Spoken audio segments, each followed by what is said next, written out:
오늘 말씀의 제목은 교만의 결과는 사망이다. 한번 읽어보겠습니다. 다 시작. 예, 사사기 거의 끝나가는데요. 오늘 보겠습니다. 사사기 20장 1절에서 16절까지 말씀 되겠습니다. 지난주 부활절 설교하면서 한 주 띄어가지고 또 그 전주에 뭔 내용인지 잊어버렸을 수도 있을 것 같아요. 그래서 잘 읽으면서 기억을 좀 살리면서 한번 읽어보겠습니다. 자, 교독하겠습니다. 이에 모든 이스라엘 자손이 단에서부터 부엘세바까지와 길르앗 땅에서 나와서 그 회중이 일제히 미스바에서 여호와 앞에 모였으니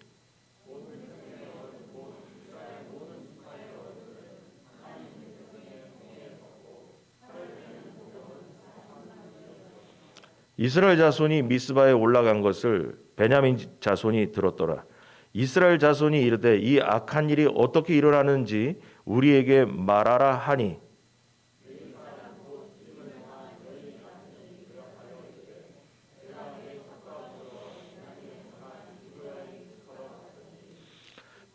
기브아 사람들이 나를 치러 일어나서 밤에 내가 묵고 있던 집을 에워싸고 나를 죽이려 하고 내 첩을 욕보여 그를 죽게 한지라.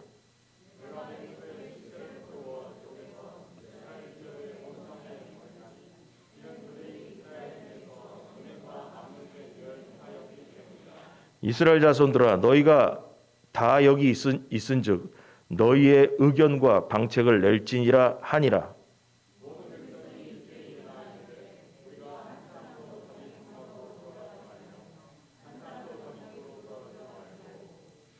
우리가 이제 기브아 사람에게 이렇게 행하리니 곧 제비를 뽑아서 그들을 치되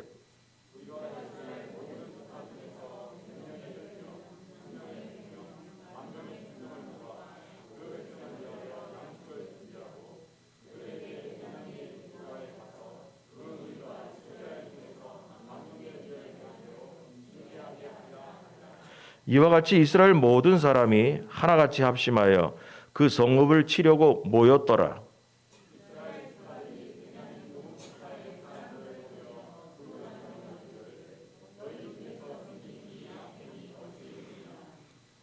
그런즉 이제 기브아 사람들 곧 그 불량배들을 우리에게 넘겨주어서 우리가 그들을 죽여 이스라엘 중에서 악을 제거하여 버리게 하라 하나 베냐민 자손이 그들의 형제 이스라엘 자손의 말을 듣지 아니하고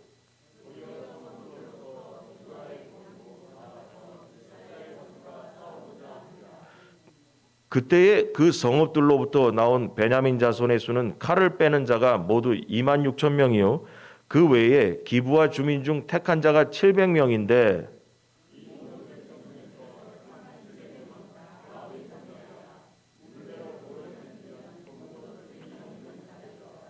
아멘.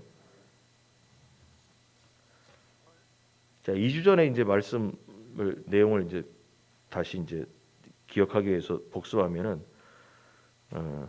간단히 앞에 사건을 얘기하면은 레위 지파 사람이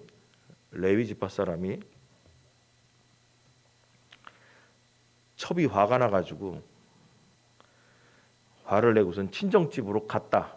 그래가지고 이 레위 지파 사람이 자기 첩을 찾으러 친정집에 갔는데 뭐 저기 뭐 장인어른이 뭐 그냥 뭐 너무 극진히 대접을 해가지고 못 떠나게 계속 이렇게 대접을 했다. 뭐 그런 얘기 기억날 거예요. 그러다가 이제 떠나게 됐는데 저녁때가 돼가지고 이제 종과 같이 그 첩을 데리고 처갓집을 출발했다. 근데 가다 보니까 밤이 돼가지고 뭐 저기 가나안 족속의 성도 있었는데 거기를 갈까 말까 하다가 종은 가나안 족속 거기 성 들어갑시다. 가까운데 아무데나 가서 자지요. 뭐 그랬더니 이 레위 사람이 뭘 저기 가나안 사람들이 사는 그 성에 가냐?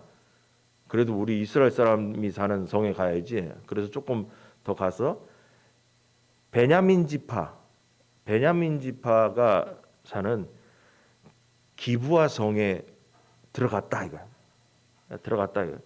들어갔더니 거기 사람들이 외부인이 저한테 들어왔으면 좀 초대해서 나그네를 집에 좀 재우고 그래야 되는데 이 나그네가 와도 아는 척도 안 하더라. 근데 저녁 때 돼가지고 한 노인이, 그 사람은 그 베냐민 지파도 아닌데 외지에서 와서 사는 사람인데, 다른 지파 사람인데, 그 노인이, 성경에 노인이라고 나오는데 그 노인이 이 저기 레위 지파와 이 사람들을 자기 집으로 초대해서 우리 집에서 하룻밤 자고 가라. 그래서 자고 가게 됐다 이거야. 했더니 밤에 그 성의 기브아 성에, 베냐민 지파의 그 기브아 성에 그 불량배들이, 성경에 그 불량배들아 나오는데, 불량배들이 밤에 와가지고 이 저기 나그네를 내보내라고 해서, 그래가지고 이 불량배 남자놈들이, 이 나그네 남자인데 거기서 동성애, 그 남자를 내놓으라고 막 이렇게 밤에 그 짓을 했다 이거예요. 그래가지고 뭐 중간 생략하고, 그래서 어쩌저쩌 하다가 그 나그네 남자가 나간 게 아니라 밤에 그 첩을 밤에 그 불량배들한테 내줬다 이거야. 그 밤새도록 이 첩이 그 불량배 놈들한테 강간을 당해가지고 아침에 일어나 보니까 문 밖에 보니까 그 여자가 죽었더라. 첩이 죽었더라 이거예요. 그래서 이 저기 레위 지파 이 사람이 자기 첩을 이제 나귀에 싣고 자기 집에 와가지고 그 여자를, 시체를 12조각을 내가지고 몸뚱이를 12조각을 내가지고 이렇게 저기 정북에다 보냈다. 보냈다 이거야. 자, 그게 이제 지지난주까지 얘기해요. 그래서 요 앞절까지 얘기. 보냈는데 오늘 보니까 이제 그걸 보고선 이스라엘의 모든 지파 사람들이 40만 명이나 미스바 광장에 모였다. 살다 이렇게 악한 짓을 하는 사람들은 처음 봤다 해가지고 이스라엘 백성들이 미스바 광장에 쫙 모였다는 거야. 모여가지고 이 사건에 대해서 분노하면서 이걸 어떻게 할까, 어떻게 처리할까에 대한 이야기가 이제 오늘 얘기 나온 거예요. 자, 오늘 본문의 이야기는 결론은 회개에 대한 얘기예요. 회개할 기회를 주었는데도 회개를 하지 않은 베냐민 지파의 징계에 대한 이야기, 이겁니다. 지금까지 제가 기억을 되살려 보니까 회개에 대한 얘기를 집중적으로 시간을 내 가지고 말씀을 전한 적은 그동안 없었던 것 같아요. 그래서 오늘 이 회개에 대한 이야기를 한번 이 본문을 통해서 얘기를 하면서 보겠습니다. 결론은 이거예요. 오늘 본문의 이야기는 뭐냐면 회개 안 하면 죽는다는 얘기예요. 회개 안 하면 죽는다. 그러니까 복잡하게 얘기할 것도 없고 그냥 회개 안 하면 죽는다. 그런 얘기예요. 이것이 하나님의 단순한 진리고 원리라는 거예요. 그러면 말을 바꿔서 얘기하면 뭐냐면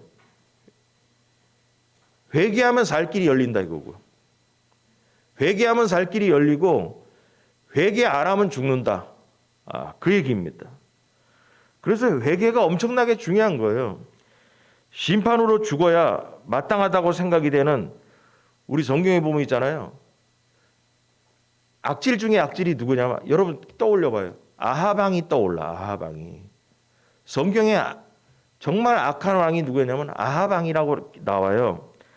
근데 그 아하방이 죄를 많이 져가지고 저 아하방 저거 죽을 사람이야 생각했는데, 여러분 아하방을 여러분 끝까지 잘 보면 있잖아요. 아하방이 나중에 회개했다니까.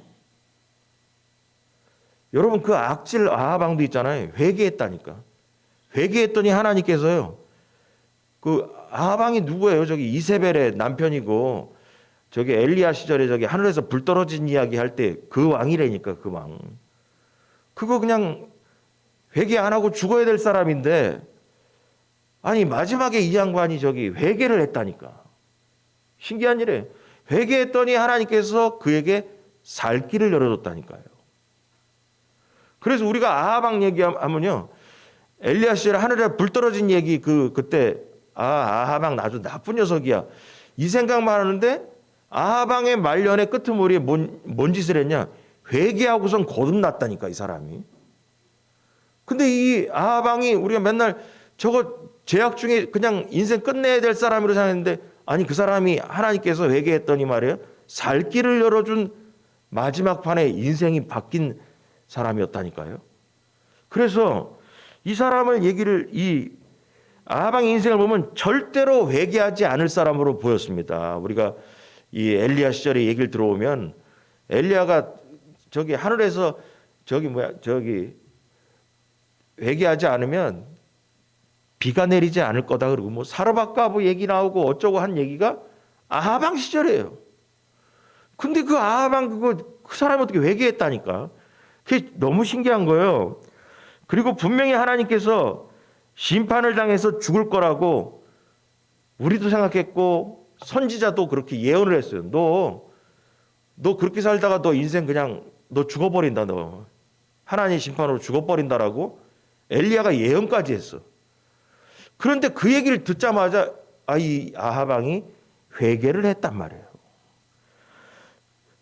여러분, 그래서 이스라엘의 역사상 최고로 악명 높은 아합은 심판 예언을 듣고 겸손히 회개해서 하나님의 심판을 피하고 살 길이 열렸다.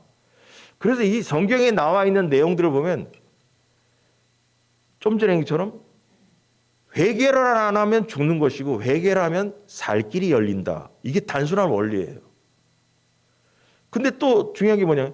회개도 때가 있다라는 거예요. 여러분, 회개도 때가 있어요. 하나님의 심판이 오기 전에 회개해야 되는 거지, 하나님의 심판이 지난 다음에 회개해봤자 끝났어요. 이 땅에서 벌써 끝나서 죽어버린 거예요. 성경에 나와 있는 이 회개의 때라는 건 뭐냐면요, 죽느냐 사느냐에 걸려 있어요. 우리가 회개도 뭐냐, 우리가 생명이 있을 때 회개해야지 다 죽은 다음에 무슨 회개를 하겠어요. 성경에 나와 있는 내용들은 보면 회개의 때가 언제냐? 살아있을 때 해야 된다. 살아있을 때. 그래가지고 아하방이 이 아하방 얘기를 좀 더 하자면, 왜냐하면 아하방이 너무 신기한 사람이에요. 뭐냐면 회개하지 않을 사람인데 어떻게 회개를 했지? 이런 생각이 드는 사람이란 말이에요. 그래서 열왕기상에 보면은 제가 간단히 얘기하자면 이런 거예요. 열왕기상 21장 23절부터 29절 보면은 뭐 이렇게 쭉 나오는데, 이세벨에게 대하여서도 여호와께서 말씀하여 이르시되 개들이 이스라엘 성읍 곁에서 이세벨을 먹을지라. 그래서 왕비는 떨어져가지고 죽어가지고 개들이 그 시체를 뜯어 먹었다니까. 그런데 여기 아하방에 대한 얘기를 할 때는 26절에 그가 여호와께서 이스라엘 자손 앞에서 쫓아내신 아모리 사람의 모든 행함같이 우상에게 복종하여 심히 가증하게 행하였더라. 아합이 이 모든 말씀을 들을 때에, 그러니까 뭐냐면 24절 보면 아합에게 속한 자로서 성읍에서 죽은 자는 개들이 먹고 들에서 뭐 어쩌고 저 죽으리라 이제 예언을 했단 말이에요, 선지자가. 그랬더니 아합이 27절에 보세요. 아합이 이 모든 말씀을 들을 때 그의 옷을 찢고 굵은 배로 몸을 동이고 금식하고 굵은 배에 누우며 또 풀이 죽어 다니니라. 풀이 죽어 다녔어요. 네 마누라 너 저기 시체 개들이 뜯어 먹을 거고 너도 인생 그렇게 하고 네 가문 다 다칠 거다. 그랬더니 아하방이 이 얘기 듣고 여기 보세요. 금식했고 옷을 찢고 굵은 베옷을 입고 나서 굵은 베옷을 입으면서 또 풀이 죽어 다녔다라는 거예요. 풀이 죽어 다녔다. 그랬더니 28절에 여호와의 말씀이 디셉 사람 엘리야에게 임하여 이르시되, 29절에 아합이 내 앞에서 겸비함을 내가 보느냐? 그가 내 앞에서 겸비함으로 내가 재앙을 저의 시대에는 내리지 아니하고 그 아들의 시대에야 그의 집에 재앙을 내리려 하셨더라. 아니 그래가지고 살 길이 열렸다는 게 아하방이 살았다는 거예요. 근데 여기 읽어보니까 아니 회개했으면 깨끗이 용서해주고 끝내버리지. 여기 뭐라냐면 내가 재앙을 저의 시대에는 내리지 아니하고 그 아들의 시대에야 그의 집에 재앙을 내리리라.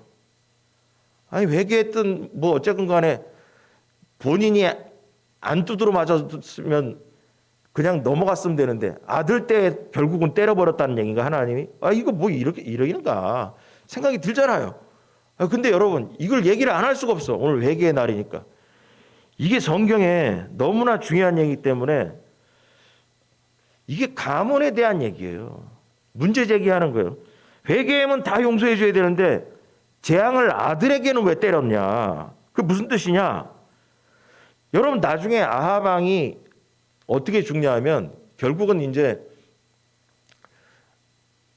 이 예언은 가문이 한꺼번에 그냥 다 망한다는 게 나중에 그렇게 죽지 않고 아합 왕은 전쟁에 나가서 적군이 활을 쐈는데 활을 쏜 게 성경에 보면 뭐 우연히도 그렇게 나오네요. 뭘 우연이야? 하나님의 섭리죠.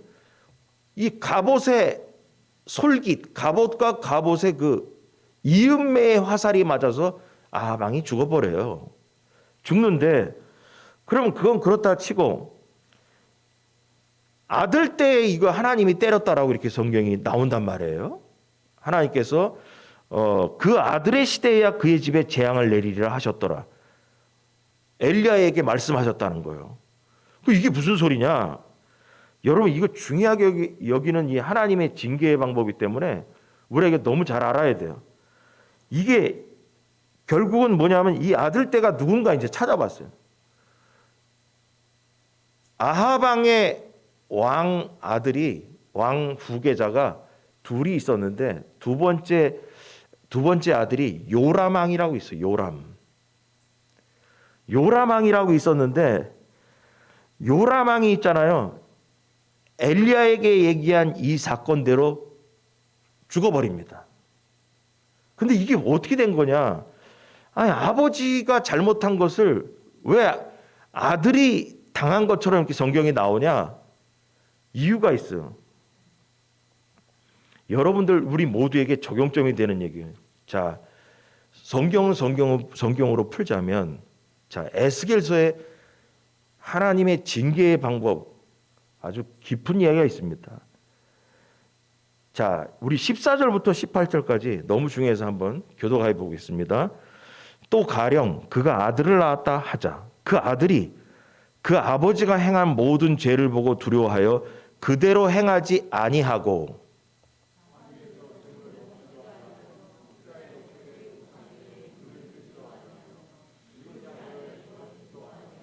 사람을 학대하지도 아니하며 저당을 잡지도 아니하며 강탈하지도 아니하고 줄인 자에게 음식물을 주며 벗은 자에게 옷을 입히며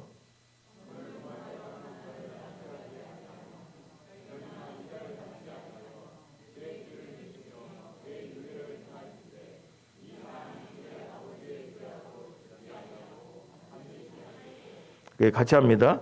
그의 아버지는 심히 포악하여 그 동족을 강탈하고 백성들 중에서 선을 행하지 아니하였으므로 그는 그의 죄악으로 죽으리라. 자, 이게 여기 나와 있는 얘기가 바로 뭐냐면 또 가령 그가 아들을 낳았다 치자. 근데 그 아들이 아버지가 행한 모든 죄를 보고 두려워하여 그대로 행하지 아니하고 이걸 아합왕으로 집어넣은 거예요. 아합왕이 죄를 졌잖아요. 근데 아들이 보면서 나는 아버지처럼 안 살 거야. 우리 아버지는 죄악 중에 살고 그랬는데 나는 우리 아버지처럼은 죄를 지면서 안 살 거야 했다 하면 17절에 그 아들이 내 규례를 지키며 내 율례를 행할진대 이 사람은 그의 아버지의 죄악으로 죽지 아니하고 반드시 살겠고. 그러면 이 말은 뭐냐 하면 있잖아요. 아합왕이 악질이잖아요. 죄를 졌잖아요. 우상숭배 속에서. 근데 아들 왕이 아버지처럼 안 살면 요람 왕에게도 살 길이 열리는 거죠. 그럼 이걸 뒤집어 얘기하면 요람 왕이 그렇게 죽었단 말이에요. 그 이유는 뭔지 아세요? 아버지처럼 살았기 때문에 죽은 거예요.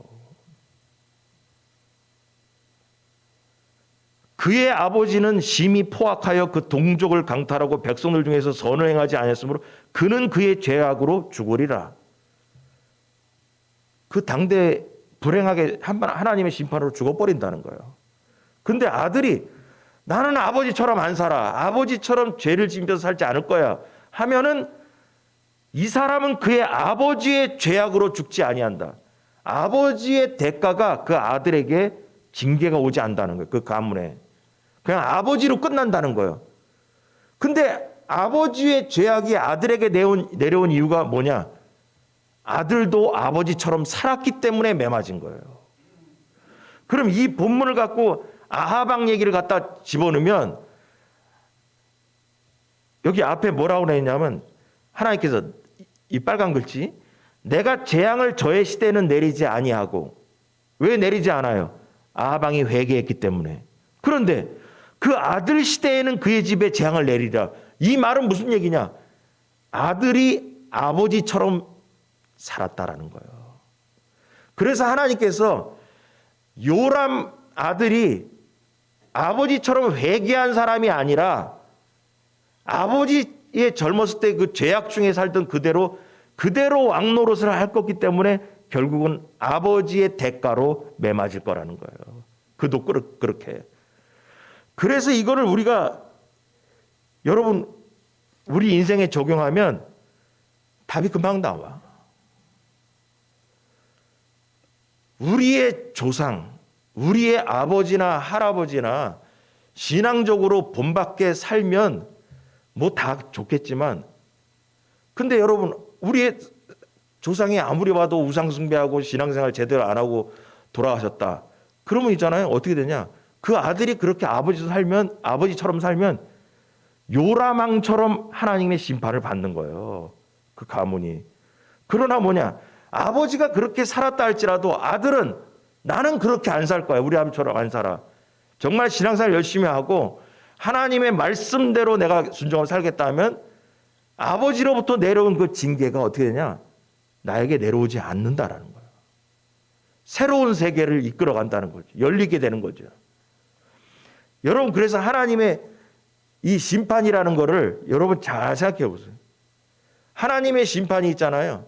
그 당대에만 끝나지 않아. 가문을 내려갈 수 있어요. 가문을. 이게 성경에 나와 있는 원리예요. 그래서 이것이 아하방 시절에 아하방이 매맞아야 될 게 내려갔다고 얘기한 건 결론은 쉽게 얘기하면 아하방이 회개했기 때문에 아하방 당대에 내려오지 않았다라는 거예요. 그래서 회개의 힘이 얼마나 큰지를 보여주는 이야기다라는 겁니다. 그래서 이걸 통해서 이 본문과 더불어 아하방 얘기를 갖고 이렇게 얘기하자면 뭐냐면 회개가 살 길이다. 여러분 회개가 살 길입니다. 죽을 일이 생기면 살기 위해 우리가 회개해야 된다는 거예요. 회개할 일이 없는가 우리는 항상 돌아봐야 돼요. 그래서 맨날 기도할 때 1번 우리 이 주일학교 이거 맨날 있어요. 이거 하나님 감사합니다. 그 다음에 두 번째 뭐냐 회개. 기도할 때 항상 뭐 대표 기도를 하건 뭘 개인 기도를 하건 간에 하나님 이렇게 오늘도 기도하게 됐습니다. 오늘도 은혜 가운데 살게 돼서 감사합니다. 하나님께 영광 돌린다고. 그건 다음에 뭐냐 오늘도 제가 죄를 졌습니다. 오늘도 제가 죄인으로서 죄를 졌습니다. 이번 주도 한 주간 동안 우리가 죄 졌습니다. 여러분 회개해야 되는 거예요. 회개해야 될 거예요. 맨날 입 닫고 앉아가지고 뭐 영광만 돌리고 뭐 하나님 뭐 기도 제목이 있으니 이거 들어주옵소서. 이거 순서가 잘못된 거예요. 항상 뭐냐 우리는 죄인이거든. 그리고 뭐 예배당만 나가면 죄 짓고 앉아서도 생가로도 죄 짓고 항상 우리는 뭐 해야 되냐 하나님 우리는 죄인입니다. 우리 죄를 용서해 주옵소서. 용서해 주옵소서. 이걸 빼놓을 수가 없는 거예요. 그래서 우리의 죄를 그날 회개하며 살아야 돼요. 그날 회개하면서. 왜냐 회개 안 하면 죽는 거니까. 성경의 원리를 보면 죄 지면 죽게 돼 있어요. 죄 지면 죽는다. 그럼 죽는다는 게 뭐냐? 집안이 망한다 이렇게 쉽게 얘기했으면 아니에요. 성경에 보면 집안이 망하는 것뿐만 아니라 내 목숨도 죽어버려. 성경의 원리를 보면 내 목숨이 죽어버려. 내 목숨이. 죽더라도 회개하고 죽어야 되는데 회개할 기회를 줬는데 회개할 기회도 없이 죽어버린다니까. 그래서 성경의 원리를 보면 우리의 생명이 왔다 갔다 해요. 그래서 이 성경을 보면서 뭘 알아야 되냐? 살아있을 때 회개해야 된다. 여러분 믿습니까, 여러분? 베냐민 지파가 살아있을 때 회개했어야 되는데 회개를 안 해가지고 베냐민 지파가 멸문지화 당해가지고 이 지파가 문을 닫게 됐다니까. 남자들을 싹 쓸어 다 죽어버렸어요. 이 전쟁에서. 그 이유가 뭐냐? 회개할 기회가 있었는데, 전쟁을 하지 않을 기회가 있었는데 전쟁을 해버렸어. 결국 죽어버렸다는 거예요. 여러분 이걸 통해서 우리가 이 본문을 통해서 이걸 교훈을 삼아서 말해요. 겸손한 마음으로 우리가 회개할 것이 무엇이 있을까? 그리고 나에게 주어진 회개의 그 시간의 때에 맞춰서 회개할 것이 뭔가 한번 돌아보시기 바랍니다. 이 중요한 얘기입니다. 여러분 가장 무서운 얘기가 회개도 또 때가 있다. 회개도 때가 있어요. 자, 이제 1번. 여기서 뭘 본문을 통해 알 수 있냐? 교만하면 회개의 기회를 거부합니다. 다 같이 시작. 예, 이 레위인의 첩을 그 윤관하고 살해한 그 기브아 사람들의 악행에 대해서 들은 이스라엘 백성들이 그 12조각의 그 첩의 시체를 쪼각쪼각 내가지고 보냈다고 했잖아요. 그래 보내가지고 그걸 듣고선 야 이거 뭔 거냐? 이랬더니 이렇고 이렇게 해서 이런 거다. 그래가지고 미스바 광장에 이 총회에 전 백성이 40만 명이 모였다는 거야. 40만 명이 모였어요. 그래가지고 회의가 들어갔습니다. 그래서 이 불량배들, 이 행악자들이 베냐민 지파에 속했기 때문에 이스라엘 이 40만 명의 회의에서 먼저 이 베냐민 지파에게 이 사실을 알리고, 야 베냐민 지파 니네에서 그 기브아 그 성에 사는 그 저기 베냐민 지파 중에서 그 불량배들이 밤에 이렇게 해가지고 그 레위 사람 그 첩을 그렇게 해서 강간해가지고 죽였다더라. 야 그 저기 불량배 걔네들이나 좀 데리고 와. 그러면 이거 그 불량배 애들만 징계해가지고 없던 걸로 할 테니까 데리고 와. 그랬습니다. 근데 아니 베냐민 사람들이 싫다는 거예요. 그 불량배 그거 내주기 싫다는 거예요. 그 사람들만 잡아서 내주면 그 40만 명이 모인 그 전쟁에서 살 길이 열렸을 수 있는데 그들만 징계하면 끝나는 건데, 근데 베냐민 사람들이 이 이스라엘 백성 40만 명의 그 회의를 거부했습니다. 이 사람들은 그 불량배들이 저지른 그 범죄의 중요함을 인정하지 않고 자기 집안 사람들, 자기 부족이라는 이유로 그 불량배들의 편을 들어줬다 이거예요. 그래가지고 미스바에서 40만 명이 모여가지고 분노를 하든 말든 간에 이 베냐민 지파가 싫어 우리 불량배 애들 뭘 불량배야, 이 사람들의 생각을 들어가 보는 거예요. 불량배는 뭔 불량배야, 사람이 살다 보면 그럴 수도 있지, 이렇게 얘기하는 거예요. 이 얘기는 뭐냐면 다른 지파들은 우리가 같은 민족끼리 그런 짓을 하면 안 된다라는 얘기고, 베냐민 사람들 얘기는 뭐냐면 이거예요. 그럴 수도 있지. 그게 뭐가 그렇게 큰 일인데, 그게 뭐가 그렇게 큰 죄인데, 이렇게 얘기하는 거예요. 그래서 그 불량배들을 보호해주게 되었다는 거예요. 그래서 이 기브아 사람들은 뭐냐면 하나님도 무시한 거고 하나님의 공의도 무시한 거고 이스라엘 전체가 말하는 그 도덕성, 윤리성을 무시해버렸다는 거죠. 그래서 이 사람들은 하나님의 법도를 그 사람이 이러면 안 된다라고 얘기하는 것들을 이 사람들은 그럴 수도 있지, 그게 그렇게 혼낼 일이야? 라면서 이 40만 명에게 대적하며 말했다는 거예요. 징계받을 짓이라고 생각을 안 했다는 거죠. 만약에 베냐민 지파 사람들도 기브아 성에 있는 그 불량배들이 그 짓을 한 게 나쁜 짓이라고 생각했으면 우리 지파에서 그런 일을 했냐고, 그 불량배 녀석들 우리 지파를 욕먹게 하고 망신시켰으니 이거 혼내야 된다고, 이렇게 얘기를 해야 당연한 건데 모두가 뭐냐면 아니다. 그게 뭘? 그 얘기는 바로 뭔 생각이냐? 베냐민 지파의 생각이, 죄에 대한 생각이 가나안 사람처럼 생각이 타락했다라는 거예요. 야, 이게 무슨 그 혼날 일이야? 그 여자 밤에 데려다 놓고 강간해서 죽인 게 뭐 이렇게 우리가 혼날 일이야? 이렇게 나오는 거예요, 이게. 이렇게.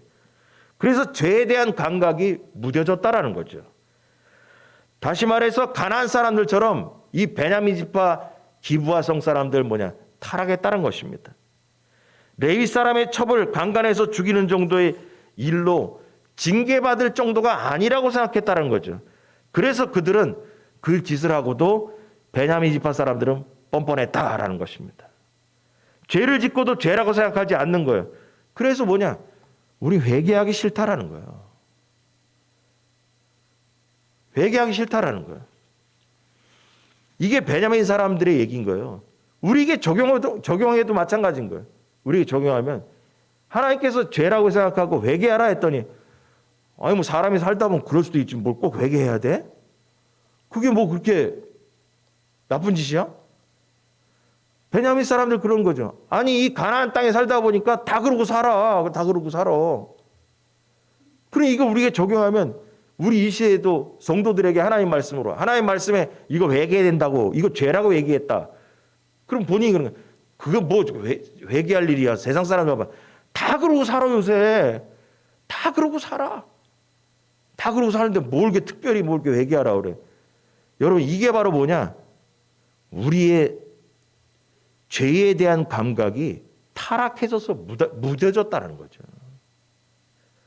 우리는 조그만 성경은 얘기는 이런 거예요. 흠도 없고 점도 없으라고 그랬어요. 아니, 하나님 말씀은 흠도 없고 점도 없어야 된다고 했는데 근데 우리가 이 땅에 살면서 가난한 백성처럼 닮아가지고 변질돼가지고 뭐 봐봐라 세상 사람들 다 그러고 살지. 다 그러고 살지. 야 교회를 다녀도 다 그러고 산다 야. 요새 뉴스 나온 사람들 봐봐라. 다 교회 다닌 사람들이지. 여러분 이래버린다니까요. 이게 바로 뭐냐면 죄를 범하고 나서도 그 죄를 인정치 않는 것은 하나님을 무시하고 가볍게 여기는 중대한 범죄인 거예요. 이스라엘의 이 총회가 40만 명의 총회가 이 불량배들 행악자들만 처벌함으로 베냐민 지파 안에서 벌어진 죄를 끝내려고 했어요. 그 불량배들 그 밤에 그 가서 그 레위인 그 첩을 강간한 녀석들 걔네들만 내놔 데리고 와. 아니 그랬는데 그걸로 하면 뭐냐? 그게 회개의 기회였어요. 그걸로 끝내겠다라고 얘기한 거예요. 근데 뭐냐? 싫다라는 거예요. 이게 바로 뭐냐? 회개에도 때가 있다라는 거예요. 내가 회개할 기회를 줄 테니까 그 녀석들만 데려와. 그랬더니 싫은데 우리 싫어. 그래서 결국 뭐냐? 그 제안을 거절함으로써 회개를 할 기회를 잃어버리고 말았다라는 겁니다. 그래서 이거를 보면서 뭐냐면 적용점 우리에게도 회개할 때가 있는데 때를 놓치면 안 된다라는 거예요. 자, 고린도전서 5장 2절 한번 읽어보겠습니다. 시작.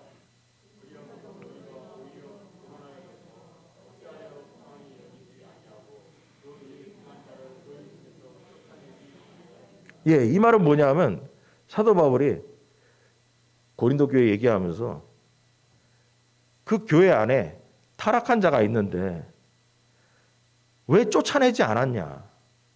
그럼 이 말은 뭐냐? 쫓아낼 기회가 있을 때 쫓아냈어야 된다는 거죠.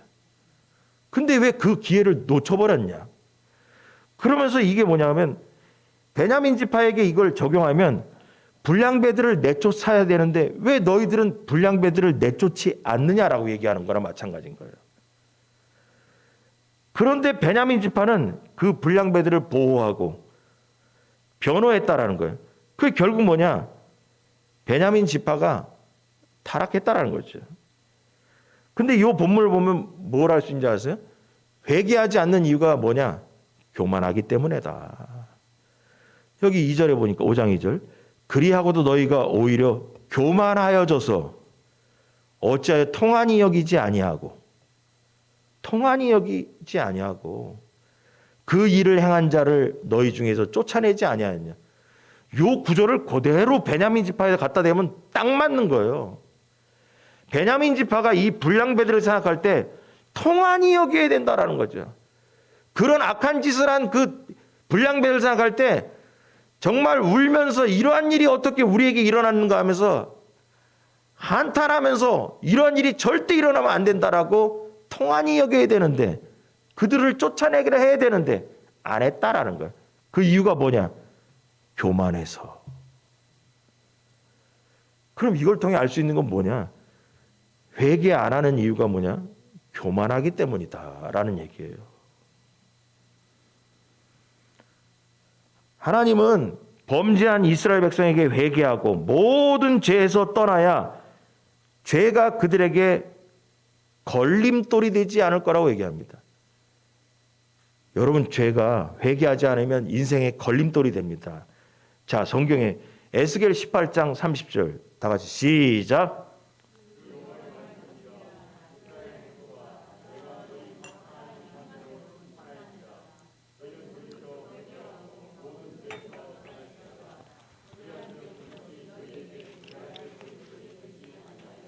예, 여러분 회개 안 하면 그 죄 때문에 인생의 걸림돌이 됩니다. 걸림돌이 뭐예요? 걸려서 넘어지는 거예요. 그것 때문에 내 인생이 넘어진다라는 거예요. 언젠가는 그 회개하지 않은 사람은 그 죄 때문에 그것 때문에 넘어지는 날이 온다라는 거예요. 하나님 분명히 우리를 그 회개하지 않는 인생은 넘어뜨리는 역사가 있다라는 거예요. 그 죄 때문에. 이 말씀대로 회개의 경고를 무시한 베냐민 지파의 죄는 베냐민 지파에게 걸림돌이 돼버렸다는 거죠. 걸림돌이. 자, 어떻게 걸림돌이 되냐? 시편 7편 12절 다 같이 시작.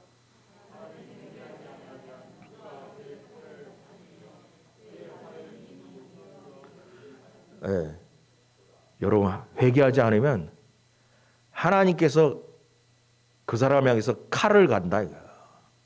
칼을 갈고 하나님께서 그 사람을 향해서 이미 활을 땡겼다라는 거예요. 벌써 활을 땡겼다라는 거예요. 그래서 죄에 대한 회개가 없이는 살 길이 없다는 겁니다. 여러분 하나님은 죄를 꼭 기억하십니다. 그래서 결론은 뭐냐? 죽습니다, 여러분.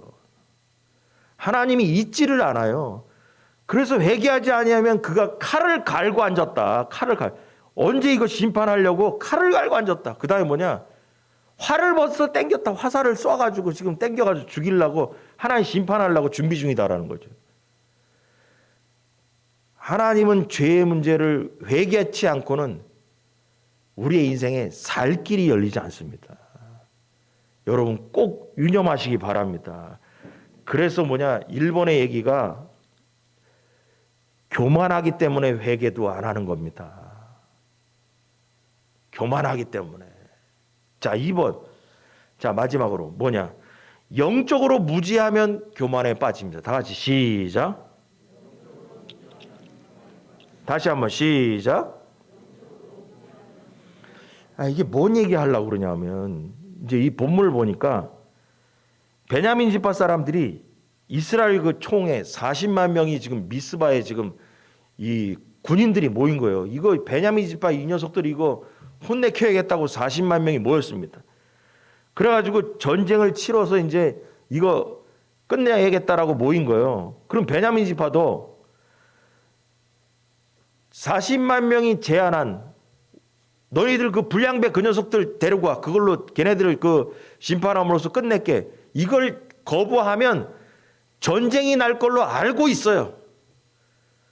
저 40만 명이 우리들 혼내키려고 모였다라는 거 알아요. 그런데 있잖아요. 이 사람들이 알고 있으면서도 그래 전쟁 한번 하자라는 거예요. 근데 이게 왜 그랬을까 이렇게 잘 읽어보니까 성경에 보니까 이 사람들이 뭐 베냐민 지파가 많지도 않은 사람들이 이게 밑도 끝도 없는 것들이 40만 명한테 어떻게 전쟁을 해서 이길까 간이 부었지 저게 왜 그럴까? 읽어보니까 뭐 이렇게 찾아서 읽으면 뭐 시간상 그렇고 보니까 성경에 보니까 40만 명이 모였지만 아까 읽은 데를 기억해 보세요. 뭐 어떤 성에서는 뭐 100명 나왔으면 10명, 1000명 나왔으면 100명, 10,000명 나왔으면 뭐 1000명 해가지고 제비를 뽑아가지고 10분의 1만 뽑자라고 이 미스바 광장에서 결의를 했어. 그럼 이 말은 뭐냐?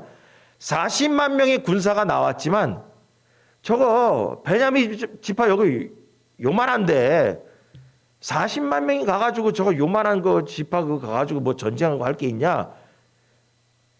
10분의 1만 가자 이렇게 제비 뽑았다고 나왔잖아요 아까. 그럼 40만 명의 10분의 1은 몇 명이에요? 4만 명이요. 4만 명만 제비 뽑아가지고 요번에 전쟁에 나가서 저 베냐민 지파 저 녀석들 혼 좀 내주자 그런 거예요. 그러니까 여러분 생각한 거예요. 여러분 이 베냐민 지파가 이 생각한 거예요. 아니 미스바 광장에는 40만 명이 왔는데 40만 명이 왔는데 우리들 혼내키로 10분의 1만 온다더라. 그럼 4만 명이네. 그럼 4만 명인데 여기 본문에 아까 읽어보니까 베냐민 지파가 전쟁에 참여하려고 남자들을 모은 게 몇만 명이냐? 2만 6천 명이요. 저쪽은 4만 명이어서 40만 명이 왔는데 거기서 4만 명 10분의 1만 챙겼어. 전쟁에 나온대. 그래 베냐민 지파가 그래 우리는 그러면 탈탈 털어보니까 2만 6천 명이야. 근데 거기다가 맨 마지막 성경 구절에 뭐라고 나왔어요? 기브아 성 주민 중에서 700명을 특별히 특공대를 뽑았다는 거예요. 700명을 뽑았는데 그 700명은 누구냐? 왼손잡이 애들인데 돌을 던지면 백발백중 잘 던지는 특공대들하는 거예요. 그러면 이게 몇 명이냐? 제가 쉬어보세요. 26,700명이요.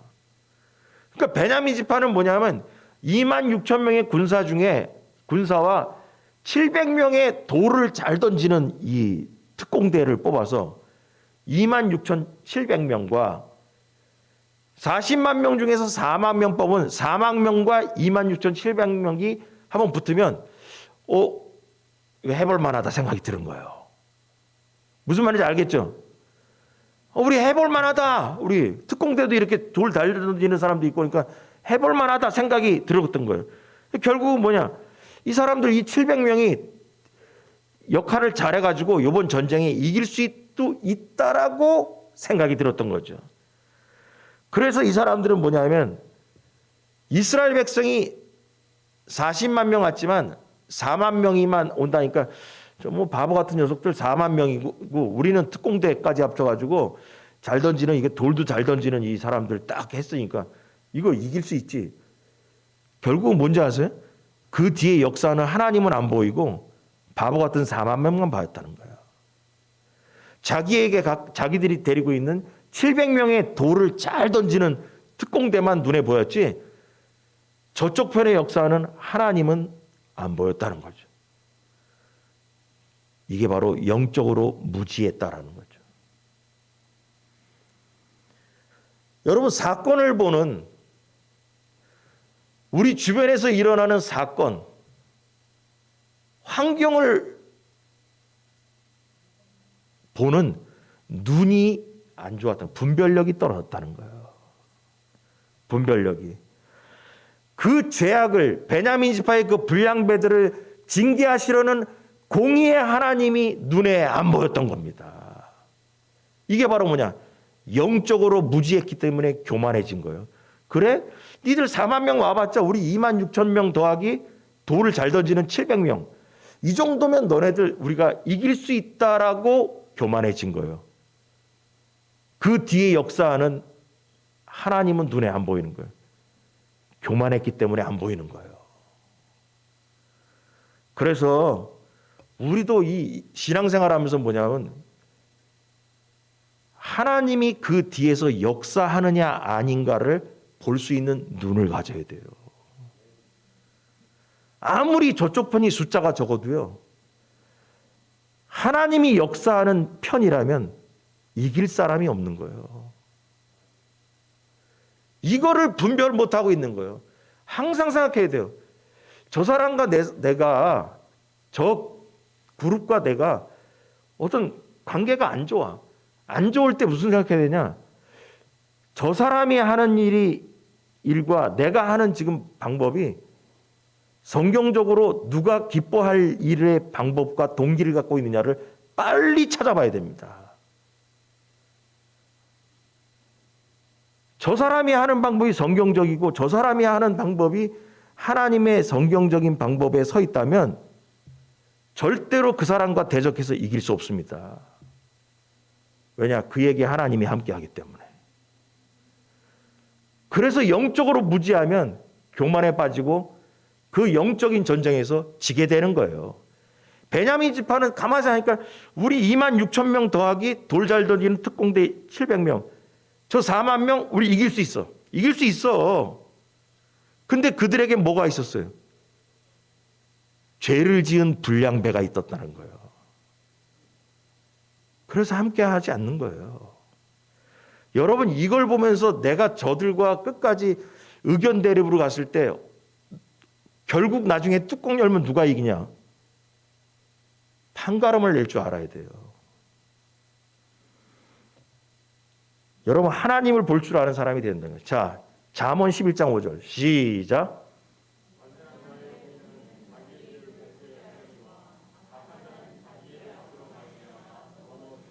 예, 공의의 길로 가는 사람은 곱게 갑니다.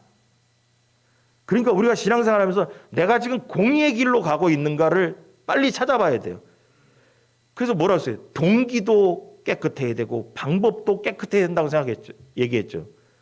동기와 방법을 자기의 거를 보면서 내가 동기와 방법이 깨끗했기 때문에 하나님은 내가 가는 길을 곱게 인도하실 거라는 판단이 내려져야 돼요. 그런데 악한 자는 자기의 악으로 말미암아 넘어진다 그랬죠. 그 딱 보면서 저 사람이 신앙적으로 하는 잘못됐어. 동기도 잘못됐고 방법도 신앙적으로 성경으로 따져봐도 아무리도 잘못됐어. 그런 사람에게 밀리면 절대 안 돼요. 공의의 길은 끝까지 가야 되는 거야. 뭘 보면서? 저 사람 언젠가 넘어진다. 저 상대는 언젠가 넘어진다. 왜냐? 자기의 악으로 말미암아 넘어지는 날이 온다. 여러분, 이게 하나님의 방법인 거예요. 그래서 결국 뭐냐? 베냐민은 넘어지게 됩니다. 그 문제는 군사적이고 정치적인 문제 이전에 하나님의 심판을 받아야 될 심각한 영적인 문제였다. 여러분, 이게 베냐민 지파와 이스라엘의 40만 명이 붙을 군사적인 문제가 아니라 그 불량배들의 문제는 하나님께 심판받아야 될 죄였던 거예요. 하나님께 심판받아야 될 죄라는 것은 눈에 보이지가 않아요. 영적인 분별력이 없어졌어요. 이게 뭐가 죄야? 라고 얘기하는 거죠. 아니야, 그건 죄야. 교만하고 어리석은 자에게는 하나님의 심판밖에 내려지지 않습니다. 결국 교만한 베냐민 지파는 그 지파가 존재할 수 있을까 말까의 염려가 정도가 될 정도로 심각한 그 남자들이, 군사에 나갔던 남자들이 전멸을 당하게 됩니다. 그래가지고 이스라엘의 지파의, 베냐민 지파의 씨가 말라버린 남자들이. 그래서 나중에 이 전쟁 이후에 이스라엘 백성들이 야, 큰일 났다. 우리 지파 중에 하나가 문을 닫게 됐다. 저 남자들을 어떻게든지 살려가지고 그 자손들을 뿌리 내려야 되는데 그것 때문에 나중에 또 회의가 또 들어가요. 여러분, 이 사건을 돌아보면 베냐민 지파 중에 한 사람도 이 불량배들의 문제를 하나님의 관점에서 보는 영적인 분별력이 있는 사람이 없었다는 것이 가장 큰 문제입니다. 이거는 우리 지파와 이스라엘 백성 지파의 나머지 지파와 싸워야 될 문제가 아니고 이거는 하나님 앞에서 죄를 지은 거다라고 분별하는 그 분별력을 가진 사람이 없었다라는 거예요. 영적인 무지는 이토록 무서운 결과를 난다는 거죠. 그래서 우리가 신앙생활하면서도 가정과 내 사업을 할 때, 또 사역터에서, 또 교회에서 이것이 싸울 문제인가? 아니면 이게 영적인 문제인가? 하나님과의 대적의 문제인가? 이런 부분들을 빨리 분별해서 끝을 내야 된다. 이 끝까지 가다가 결국 뭐냐? 내가 죽습니다. 왜냐? 그 뒤에 하나님이 역사하고 하나님을 대적하는 나라면 내 인생이 종칠 수 있어요.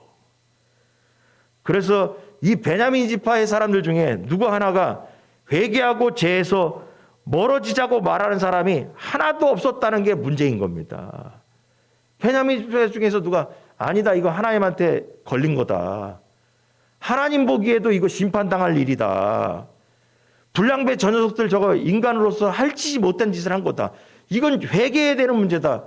라고 얘기하는 사람이 있었다라면 끝났겠죠. 근데 이거를 분별하는 눈이 없었다라는 겁니다. 하나님을 알지 못하고 하나님의 법을 무시하는 교만한 자들은 멸망의 심판을 피할 수 없어요. 그래서 잠언에 이런 얘기 나옵니다. 우리 잘 아는 얘기. 잠언 16장 18절. 다 같이 시작.